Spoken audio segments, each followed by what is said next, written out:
So, continuing where I left off,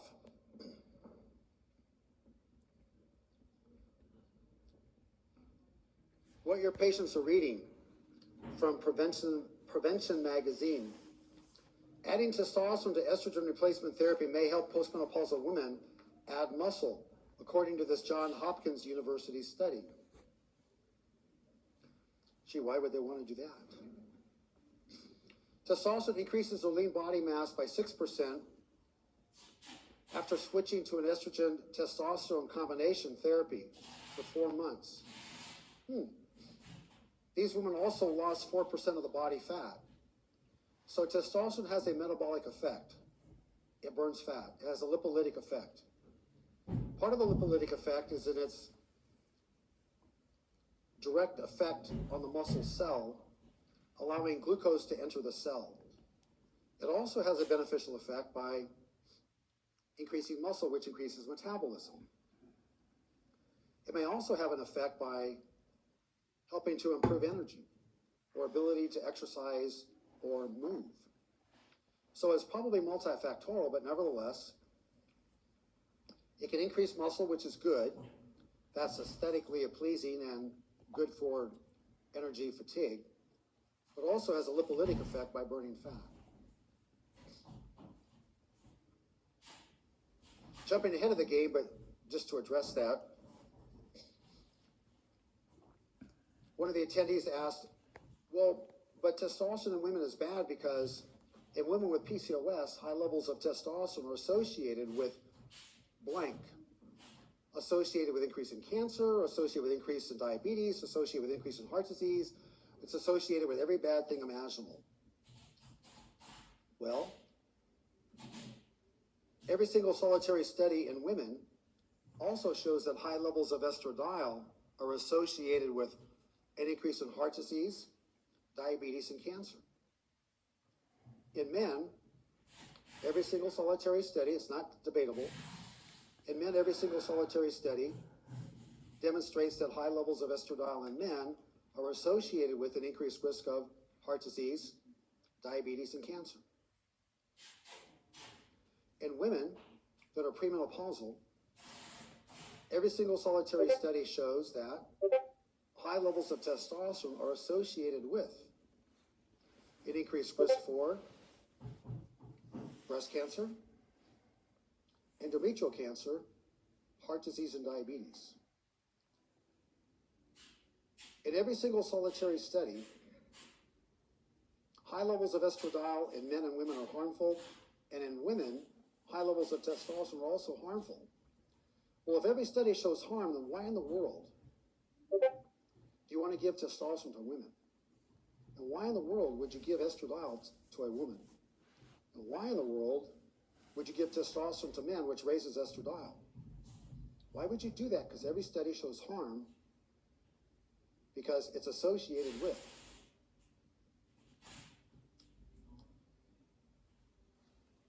Association does not prove causation. A baseline association is entirely meaningless. In every single solitary study today, high levels of thyroid hormone are associated with an increased risk for sudden cardiac death, osteoporosis, atrial fib, and cancer. Every single solitary study shows the same thing. Why in the world would you want to give thyroid to someone when every single solitary study shows that high levels are associated with harm?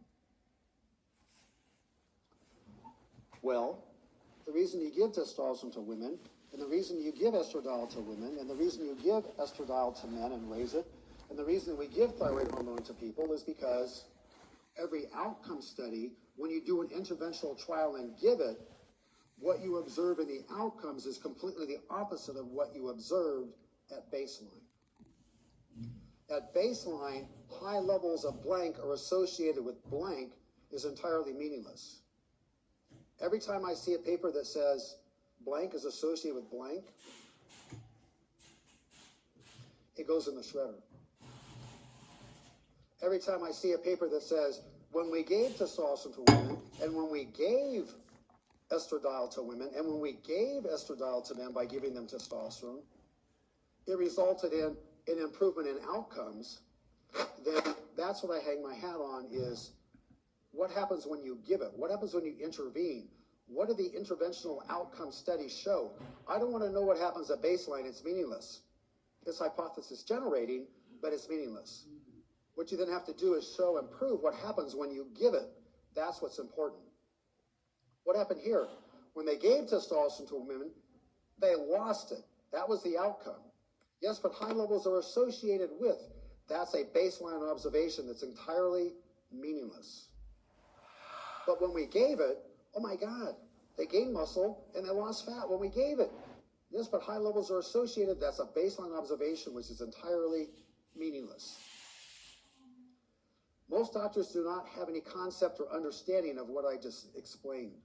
We understand the concept, okay, association does not prove causation, okay, I get that. And then when they go in to review a paper, they completely are oblivious to what I just said. Because they can't apply it. They can conceptualize it, but they can't actually apply it. You're going to get tired of me applying it. Anyway, moving on. How much testosterone is needed to enhance women's sexual desire? I don't know. Whatever it takes. How much insulin is needed to bring down somebody's blood sugar? I don't know. Whatever it takes. Come on. In this study here, they looked at using a testosterone patch that was available commercially. Transdermal testosterone patch in women improves sexual function. It decreases depression. It improves well-being. Why do they keep saying it improves well-being? It improves depression, improves well-being in women that had undergone oophorectomy or had hysterectomies. Free and bioavailable testosterone levels rose to the high normal range with the testosterone patch. What does that mean, high normal? Normal for who? Normal for an old person or normal for a young person? It's different. 20-year-old women will have much higher levels than 90-year-old women. If you take a lab test and you plug it into the computer with the age of the patient that's 90, you are going to get levels of normal for a 90-year-old. If you take a 20-year-old and test the levels, and you plug into the computer as a 20-year-old, the range that you're going to get is completely different than a range for a 90-year-old.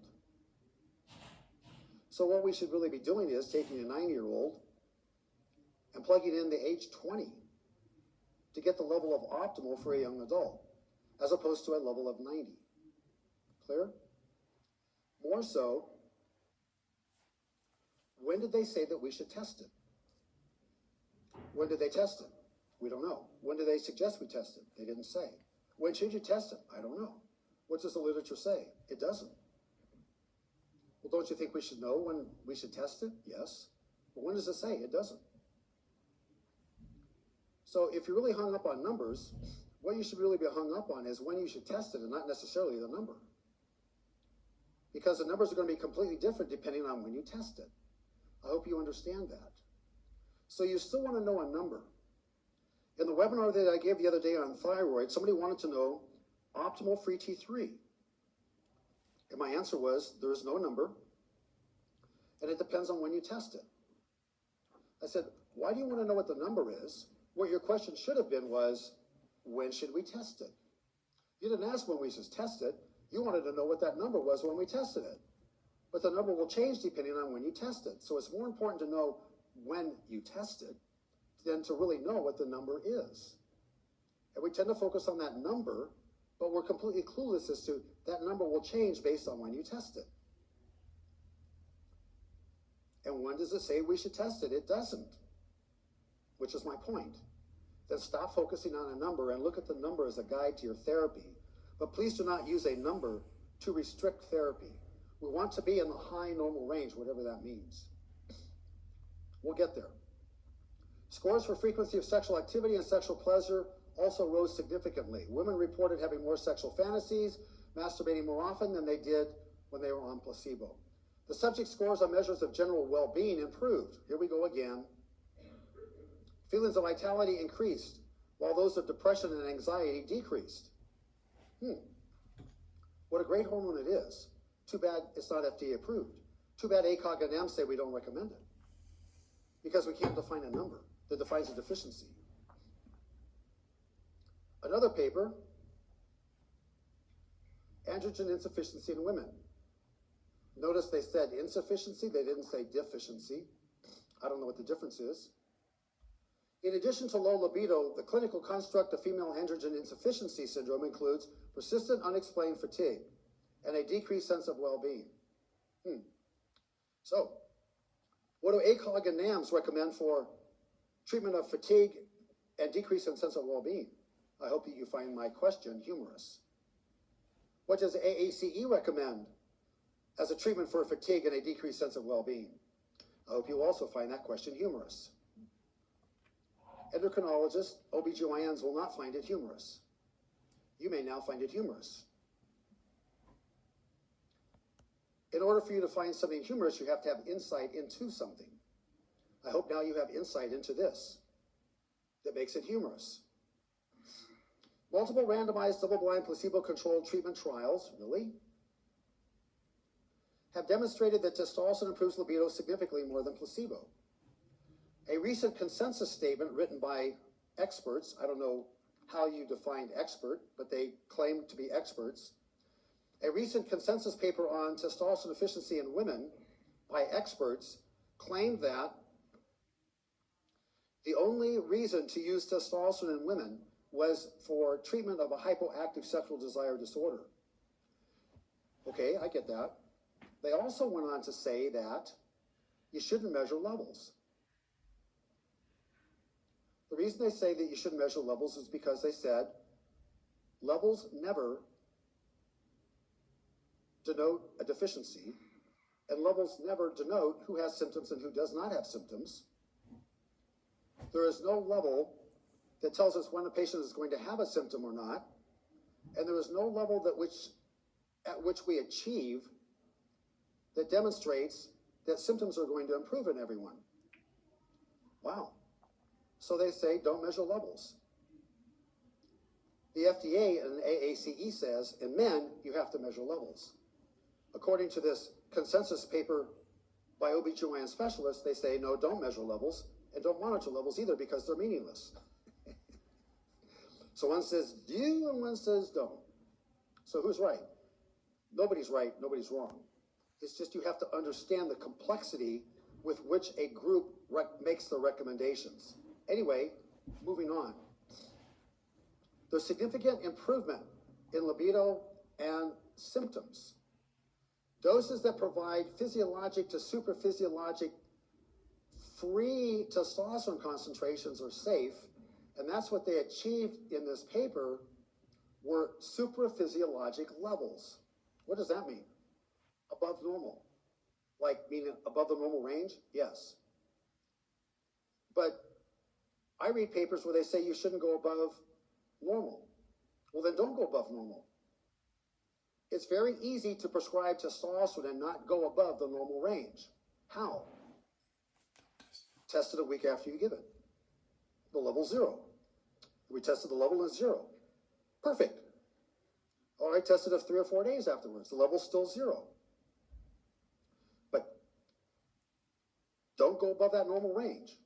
Why? Because someone said so. Why did they say don't go above the normal range? Because it doesn't make sense to go above normal. So I never go above the normal range. Because I always test it a week after they take it. The levels are always 0.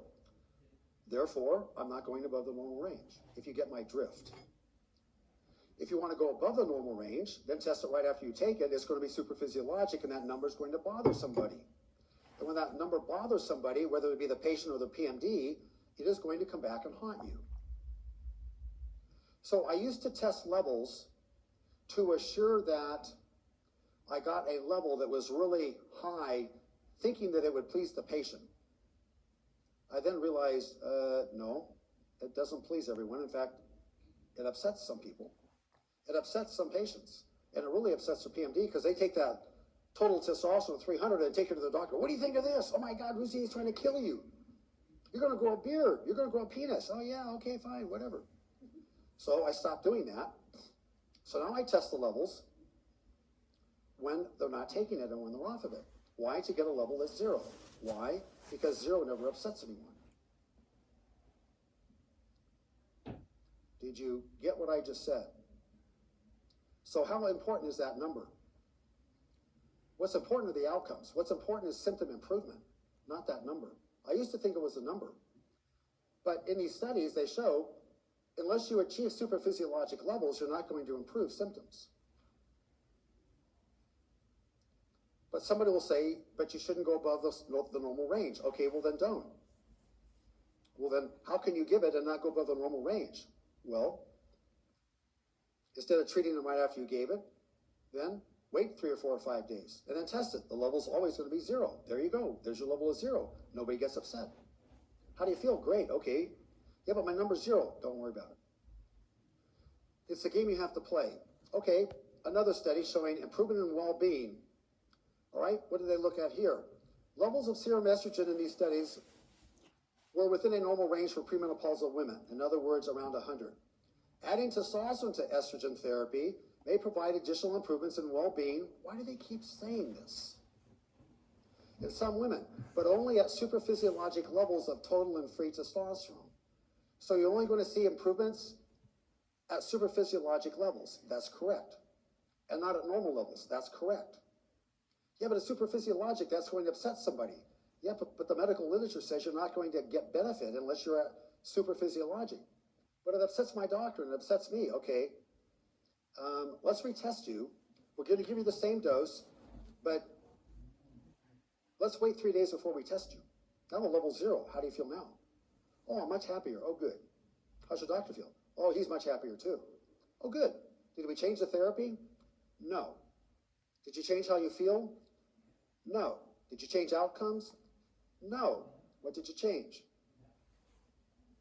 You changed the time at which you tested it. That's all you changed? That's all I changed. So the number's not that important? No. What's important? When you test it. So when should you test it? This is the answer. You should test it when the lab test gives you a level that pleases everyone the most and does not upset anyone. Why are you laughing at me? Why do you keep laughing at me? What's so funny? Why are you so sarcastic? Now you understand. So, please, don't use a number to restrict therapy. Let me say it again. Don't use a number to restrict therapy. Treat the patient and not the number. Use the number as a guide. If you want the number to be high because the patient wants to see it high, great. If you want a number to be low so that the PMD or the patient doesn't get upset, then wait and then test it and get a level of 0. So test when you get a number that pleases everyone the most and does not upset anyone. And sometimes you have to retest it to get a number that pleases everyone because the first test did not please everyone. It's the game you play. Normal total testosterone for a woman is around 75 or less. There is a landmark paper published in the medical journal Menopause that stated that total testosterone levels in less than 100 did not improve symptoms. Levels of 100 to 200 did not improve symptoms. Levels of 200 to 300 improved some symptoms in some women. Levels greater than a total testosterone of 300 improved symptoms in everyone. Conclusion. It wasn't until they got to a level of 300 that they were able to improve symptoms across the board in everyone. But normal is 75. And that was a really high supraphysiologic level, but that was the level where everyone saw improvement in symptoms. So just because the level is above the range of normal does not mean it's toxic. It doesn't mean you're going to grow a beard or grow a penis. But that's the level where the studies say that's where you're going to see the most improvement in symptoms. Christy, What is your total testosterone level? 1,800. Okay, let's move on. What is the normal upper range for a man? It's around 800 or 900. Are you growing a beard?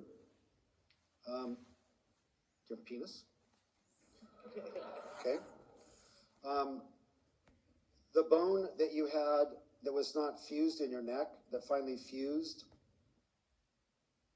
why did it finally fuse? Because of the testosterone total that was high. Okay, how do you feel otherwise? Great. We don't want you to feel great. You need to lower your dose. So everyone's a snowflake. Some women will need a small amount. They'll be very sensitive to it. Some women will need a large amount in order to help improve symptoms as well as get the bones to heal. So you have to titrate to effect, and each patient is a snowflake, and each patient is going to be individually different. So I hope this paper shows you, typically supraphysiologic levels are where one needs to be in order to improve symptoms. If you want to keep the level normal, normal is an average of a population of an old, sick person. It doesn't mean where they're going to feel the best, function the best, or improve health-wise the best. It is simply a number on a page. It's an average of a level of an old, sick person. That's all it is. But your peers in the endocrine world will think you got to stay within that normal range. And I'm okay with that. Because if all endocrinologists did what I do, then we wouldn't have any patients. Fortunately, they don't and can't conceptualize what I do, and patients will leave them and come to me, and I will fix them and make them feel better. So I'm good with the fact that they don't get it and don't understand, if you get my drift. Moving on. Testosterone in men with refractory depression. Refractory depression in men? Wow. Preliminary studies suggest that testosterone may produce antidepressant effects in a large and probably underrecognized population of depressed men with low testosterone levels. They had to throw in this low testosterone level because that's just what's politically correct to do. Well, what if they have perfectly normal levels? Well, then they don't qualify. But when we give men with perfectly normal levels of testosterone, guess what happens? They're no longer depressed. So can you treat depressed men with normal levels? You can, just don't code it as hypogonadism. What are you treating? I'm treating depression with off-label use. Low free testosterone concentration is a potential preventive risk factor in men.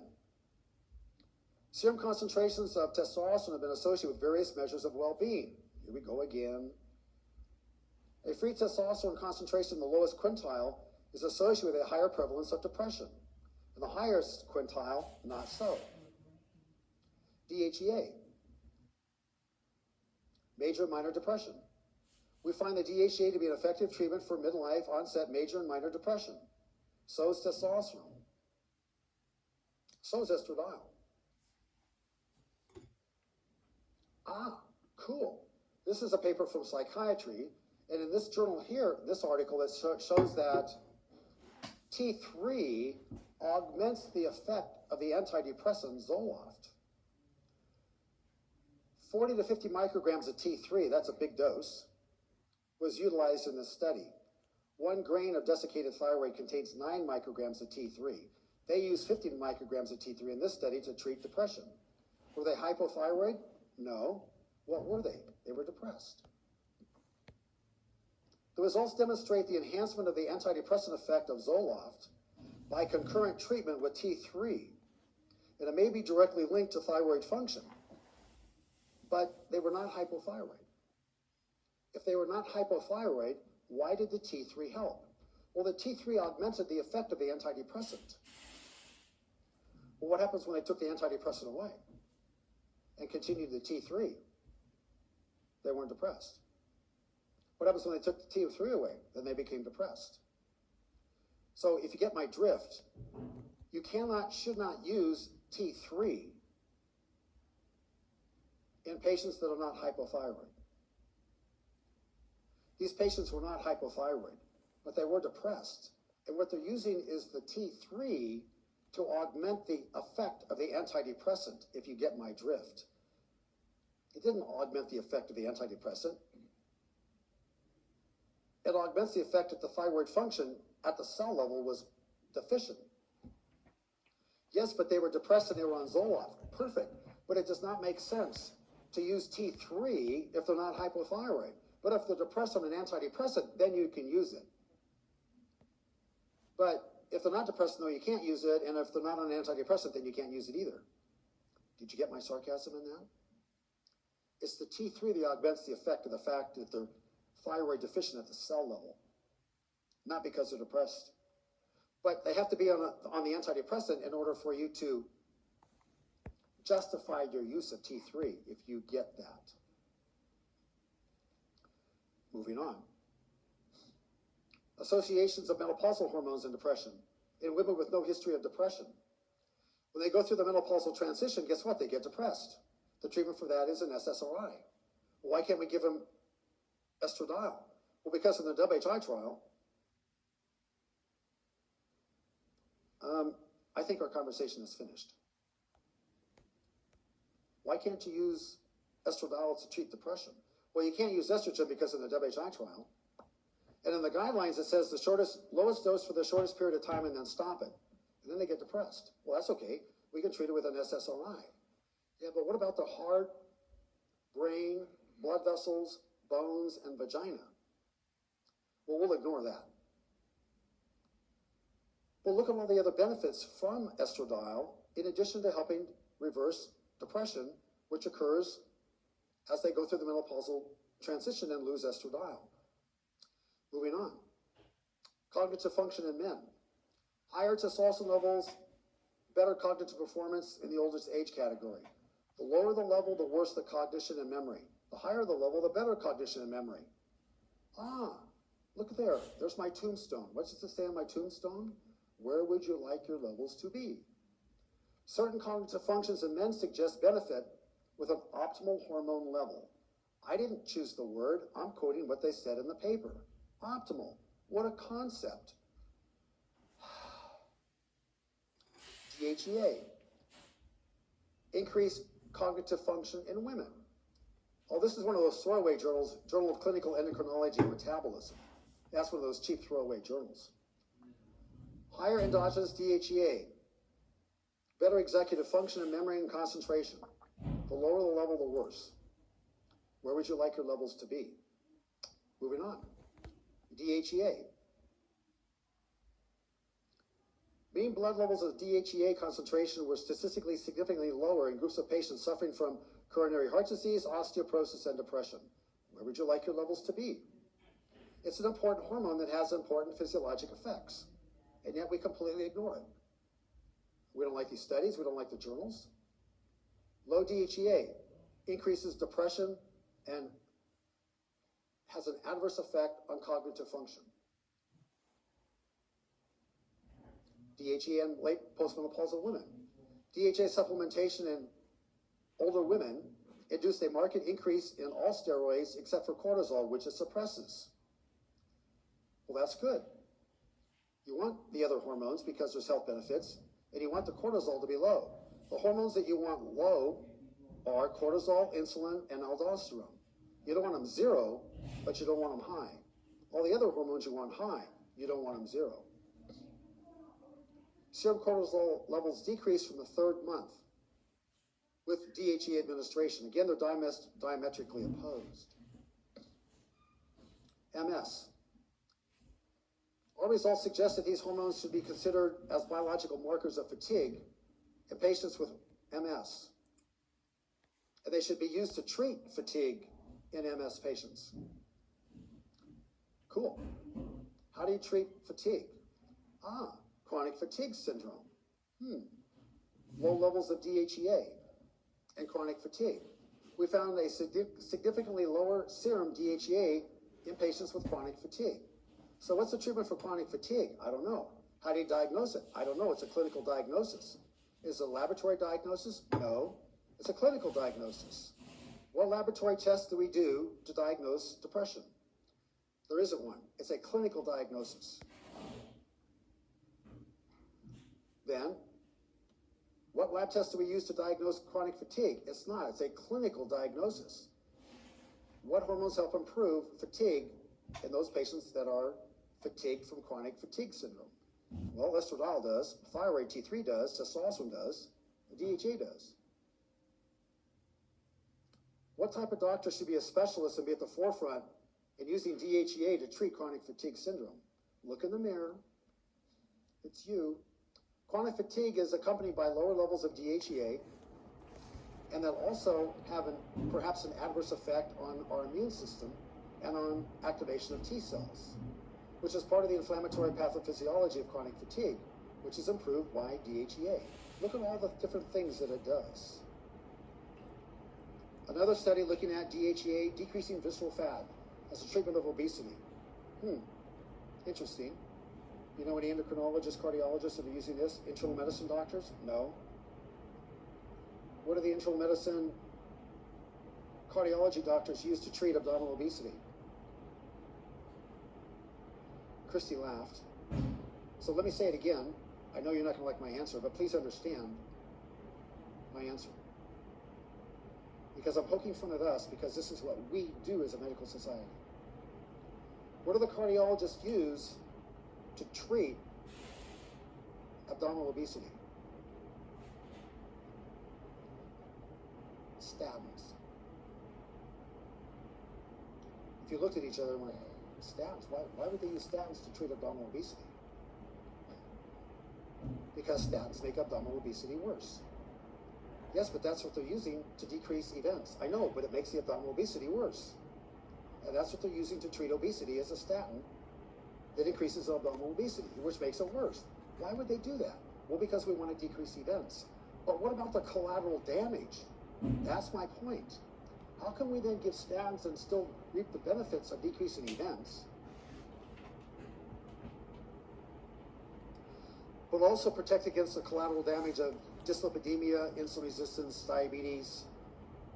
Do you know what statins do? I presented these 3 papers also. Do you know what statins do to total testosterone levels in men? It reduces total testosterone 50%. So if your total testosterone was 400 baseline, taking a statin will reduce it to 200. And then you can make the diagnosis of hypogonadism because your level's less than 300. Cool. So how can you make the diagnosis? Take the statin and then you'll get a diagnosis of hypogonadism. I hope you understood the sarcasm in that. If you laughed, you understood it. You didn't laugh at 8 o'clock this morning at my sarcasm, but now you laugh at it because you have insight and now understand it, that what we commonly do does not make sense. Moving on. Health-related quality of life in patients with lupus. Well, one of these days, the big research center on DHEA treating lupus patients is Stanford. And at Stanford, that's where they're doing all their randomized control trials, etc. DHEA treatment improves quality of life with regard to mental well-being as well as sexuality. Effective DHEA and bone mineral density. DHEA has a modest effect on bone mineral density and bone resorption in women. You know any osteoporosis experts that are using DHEA to help improve bone mineral density? Nope, neither do I. Double-blind placebo-controlled trial on DHEA and mood. DHEA treatment improves memory recollection and mood and decreases trough cortisol levels in a double-blind placebo-controlled trial. Positive effects of DHEA on insulin resistance and lipids in men with angiographically verified coronary artery disease. DHEA therapy decreases cholesterol, insulin, and glucose levels because it has a lipolytic effect by decreasing visceral fat. Know any cardiologists that are using it to decrease visceral fat and blood sugar? No, neither do I. The therapy is beneficial against coronary heart disease risk factors, but yet we ignore it. Moving on. Middle-aged men, ischemic heart disease, low DHEA portends an increased risk for cardiovascular disease. Where would you like your levels to be and how do you fix it? You give them DHEA. DHEA also helps improve muscle mass. It helps increase IGF-1 levels. IGF-1 is the protein produced in the liver by growth hormone that has a fat-burning lipolytic effect and a muscle-building effect also. DHA replacement enhances muscle mass, strength, and exercise in elderly individuals. Wow. Of course, this is the double-blind randomized placebo-controlled trial from the dermatology literature on DHEA helping to reduce the symptoms and flares of lupus. So what it did was it reduces flares and it enables rheumatologists to decrease the dose of the corticosteroids by administering DHEA. Risk of testosterone administration, New England Journal of Medicine. And what they showed here was experienced clinicians, that's you guys, aim for the middle to upper normal range of young adults in order to optimize the response to treatment. Now you understand why we do what we do. I hope you get it. So let's look at a couple numbers because you're all interested in numbers. These are lab tests on patients. We'll go over this in much greater detail on Sunday. So this is a female patient, and if you look over here at the free T3 levels, the active thyroid hormone at the cell level, the range is 2.3 to 4.2. The level's 4.6. Oh my God, they're hyperthyroid. Look at this high. H means high. This is high, the total testosterone is high, their estradiol is high. Their estradiol level is 54 and it reads high. Why does it read high? You need to understand this. What is the level of estradiol that you would like to achieve? Well, you go over here to the side. This is the lab test. The normal range for estradiol is 0 to 30. Normal 0 to 30. This is 54. That's why it reads high, because 0 to 30 is normal. Normal menopausal women don't make estradiol. That's why their level is 0. 0 is normal. Well, Mrs. Smith, your lab tests look fine. Your level 0, it's normal. Oh, goody, doctor, thank you. Yeah, your level 0, it's normal. It's perfect. 0 to 30 is normal. And even a level of 54, which reads high, is half of what it should be if you want to maintain adequate cardiovascular and musculoskeletal benefits. See where that number confuses your peers? See where it might confuse the patient or you? Even though it reads high, it's half of what it should be. Because normal is 0. Perfect. I can't wait to be normal. The DHA is 208, it reads high. Oh my God, here's another high. High, high, high, high, and high. Rousier is trying to kill you. All your levels are high. Well, the way to fix that high is to don't take it for a day and then test your levels again. Now your levels are 0. Perfect. Now everyone's happy because your levels are back down into the normal range. Get it?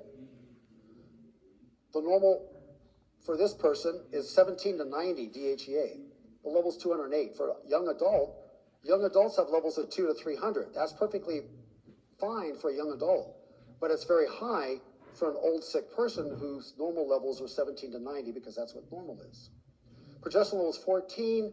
According to the consensus paper, your level should at least be 10 for maximum endometrial protection and downregulation. Augment hormones to the higher levels that decrease with age. That's what I've done. But they all read high, high, high, high, and high. Don't be upset with high, please. Okay. This is a patient that's a male. Free T3 is 5.1. Oh my God. Range is 2.3 to 4.2. The free T3 is 5.1. It reads high. Oh my God, they got hyperthyroidism. And their TSH is suppressed. Oh my God, they're going to get atrial fib. No. Testosterone is 900. It reads high. Normal is up to 800. This level is 900. It reads high. And the free testosterone is 40, which reads high. Normal for the age is 6 to 18. I don't want to be normal. It's 6 to 18. What is the level for a young adult? For LabCorp, it's 30 to 40. This level of 40 is absolutely perfect, which is at the upper end of the range for a young adult, free testosterone for a young male. But it's markedly high for the age. If you want to be the age, don't take anything, and your level is going to be perfectly in the middle of the range of normal for your age. DHA 700, the normal for the age. is around 42 to 290. Optimal for a young adult is 600. This level of 700 is absolutely perfect for a young adult, but it's twice as high for that person's age. High, high, high, high, and high. Oh my God. But that's optimal. Moving on. Same thing. The total testosterone could be very high, but the free actually can be low and not that high. So we really want to focus on the free and not as much the total, even though the studies and the paper and the guidelines look at total. I'll show you that. I explained that to you by a couple papers, that it's the free testosterone is the important one, not the total. But the guidelines are based on the total and not the free, because each lab is going to have a different free, because they have different machines and different reagents. I get these unsolicited letters on a daily basis. I wanted to tell you how the therapy is working for me. It's been a gradual process. It doesn't occur immediately. It takes 2 or 3 months. This female patient, Kathy, says, I'm generally feeling stronger. I kick butt on the treadmill without getting winded like I used to. I do not have to be exercising in order to be fatigued. But now I don't get fatigued. That's gone. And my periodic knee pain is also gone. Why? DHEA, testosterone. I sleep much better. Why? Progesterone, melatonin. I don't sweat anymore. Estradiol. My friends tell me they see a change in my skin. Yeah, okay. Men do not know where their skin is. Women cannot go 5 minutes without looking in the mirror at their skin. I am the hormone mouthpiece for our area. Funny how people freak out when you mention the word hormone. There are a group of women, however, that will be contacting you because of me. That is your best marketing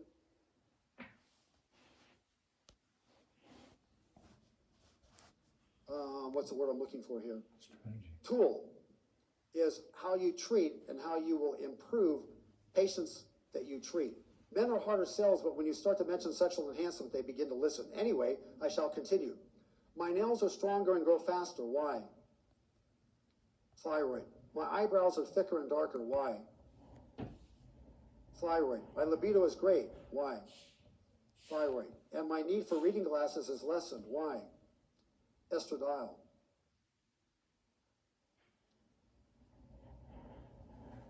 Dear Dr. Ruzzi, I feel so much better in so many ways. The melatonin has helped me wake up refreshed each day. Even when I get up in the middle of the night, when my 9-year-old has a nightmare, I immediately go right back to sleep and wake up feeling great and refreshed. It's another hormone. Aches and pains for fibromyalgia diagnosed 5 years ago are far and few between. Why? Thyroid. I have more clarity in thinking. Estradiol. And just an overall feeling of happiness and well-being. Which hormone? Yes. Which ones? Yes. No, which one? Yes. Also, 2 important areas of my body are now well lubricated again. Well, the vagina is obvious. What's the other one? I no longer have to use eye drops that I was putting in my eyes several times a day. That's estradiol. To practice BHRT correctly and optimize, you really have to have the appropriate training and education. I hope that I can provide that for you in these courses, as well as provide the literature support as to why it is we do what we do, based on also 25 years of clinical experience, as well as clinical experience training thousands of you. There's probably no